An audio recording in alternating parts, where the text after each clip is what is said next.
Hi, this is Nick from Quit With Nick, sharing insights, tips, mindset techniques that will help you become a non-smoker now. Okay, so here's a very important distinction to make and an important question to ask when you're on the journey to quitting and becoming a non-smoker. Is smoking a habit or a drug addiction? Now, let me just share some insights, something that might make all the difference for you. A lot of smokers have been brainwashed into the idea that smoking is all a drug addiction and it's the only reason you're smoking. All the drug companies have done a great job. They've invested a lot of money and a lot of effort and energy into building this story of defining your problem for you. And your problem, according to them, is you're addicted to this most deadly drug, the most addictive substance on the planet. So the solution, now I've defined your problem, the solution is that we need to address this drug addiction and the neurons in your brain and the neurotransmitters that get fired and get calmed down with this drug. And here's a way that can address that: a patch, a gum, a spray, Champix, that kind of thing, right? But if this is true, then everyone would quit using a patch. First time, every time, easy. My body's loaded up with nicotine. But the question is, why do I still feel like a smoke when I've already got all this nicotine in my body, right? There's a few things that distinguish a habit versus a true drug addiction. Firstly, look at what happens to the body once the body stops getting that drug. Serious drug addiction, heroin, amphetamines, speed, that kind of thing. People who are truly addicted to drugs, once they stop taking that drug, the body goes into serious reactions, getting all different colors, serious vomiting, waking up several times in the night.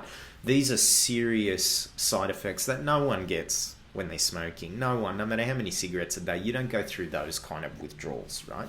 That's one indicator of whether it's a truly addictive thing or not.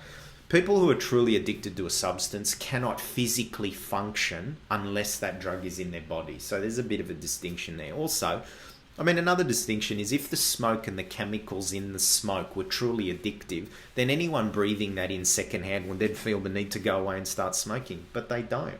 Secondhand smokers have never started getting the urge and craving for a smoke just because they kept breathing it in. Yet, a lot of secondhand smokers can get smoking-related illnesses, which proves the chemicals are deadly for the body, that smoke. But they don't get you addicted to smoking because they don't have the psychological, mental dependency that the actual smoker has. Secondly, there's many examples where you probably have recognized where you're able to be in certain situations and it's the furthest thing from your mind, smoking. You walk into an airport, you fly for hours and hours and you're fine. But as soon as your mind clicks from I can't have one to I can soon, all of a sudden you feel an urge. Interesting. That's not how a biological drug addiction works. That's how a mental dependency works, though. You can put it off for hours and hours, you're okay. But you know that at that point I will be able to have one, so you're able to deal with it, That's not how drug addiction really works.